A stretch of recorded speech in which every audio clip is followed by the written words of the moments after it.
எல்லா காலகட்டத்திலையும் இங்கே தமிழ்நாட்டு அரசியல் இருக்கிற ஒரு ஒரு எப்படி சொல்கிறது, அந்த அந்த மக்களுக்கான ஒரு சாபம்னு நான் நினைக்கிறேன். அரசியலும் தமிழ்நாட்டு அரசியலும் சினிமாவும் ஒன்றி போயிருக்கக்கூடிய காலகட்டத்தில் வந்து ஒரு ஒரு நகர்வுக்கு நம்ம வந்துட்டோம். என்னன்னா இன்னைக்கு சினிமா மீதான விமர்சனங்கள், சினிமா மீதான பார்வை, அதுதான் இன்னைக்கு அரசியலோட செயல்பாட்டுக்குள்ளே உள்ள வருகின்ற அளவுக்கு நீங்கள் கேள்வியாக வைக்கிற அளவுக்கு பேசுபடு பொருளாக மாறிடு. அப்போ இங்கே மக்கள் பிரச்சனை, அதிகாரம், வலிமை, மக்களுக்கான வேலை வாய்ப்பு, அதுக்கான உருவாக்கம், அதுக்கான செயல்பாடு திட்டங்கள், இதை பற்றின பார்வையும் சினிமாவினுடைய பார்வையும் ஒன்றிணைந்து போகக்கூடிய ஒரு காலகட்டமாக இது மாறி இருக்கு. இதை நான் சரி தவறுன்றது உள்ளதுக்கே நான் போகல. ஆனாலும் ஒவ்வொருத்தரும் ஒவ்வொரு காலகட்டத்திலையும் இது போன்ற விமர்சனங்களே மாறி மாறி செய்கிறாங்க. ஒரு சில நல்ல படங்கள் வருது, வாழ்த்து தெரிவிப்பாங்க. ஒரு சில மோசமான படங்கள் வருது, அவதூறு. இப்போ நம்ம அவங்க சரியில்லைன்னு சொல்லிட்டு நம்ம சொல்லுவோம். சில அவதூறுகள் வரும், அதை சரி கட்டி பேசுவாங்க.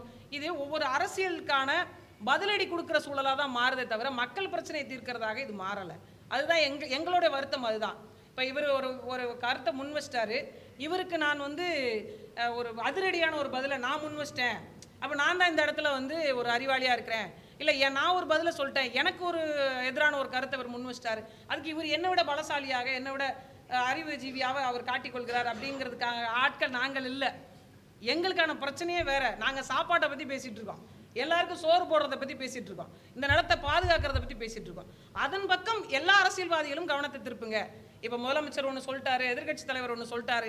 எங்களுடைய வேண்டுகோளாக ரெண்டு பேருக்குமே வைக்கிறது என்னன்னா, இங்கே வந்து நாட்டினுடைய முதுகெலும்பு, வருமானம் எல்லாமே விவசாயமும் உழைப்பும் தான்.